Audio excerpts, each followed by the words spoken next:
தேர்தல் நேரத்தில் பொங்கல் பண்டிகை வந்ததால் அதிமுக ஆட்சியில் பொங்கல் பரிசு தொகை கொடுக்கப்பட்டது என்றும் தாங்களும் தேர்தல் வரும்போது பொங்கல் பரிசு தொகை கொடுப்போம் என சட்டப்பேரவையில் அமைச்சர் துரைமுருகன் கலகலப்பாக தெரிவித்துள்ளார். தமிழக சட்டப்பேரவையில் பொங்கல் பரிசு தொகுப்பு குறித்து காரசார விவாதம் நடைபெற்றது.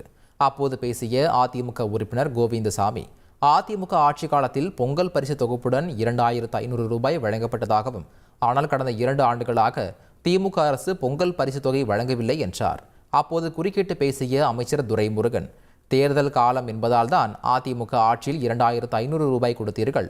நாங்களும் தேர்தல் வரும்போது பொங்கல் பரிசு தொகை கண்டிப்பாக கொடுப்போம் என கலகலப்புடன் தெரிவித்தார்.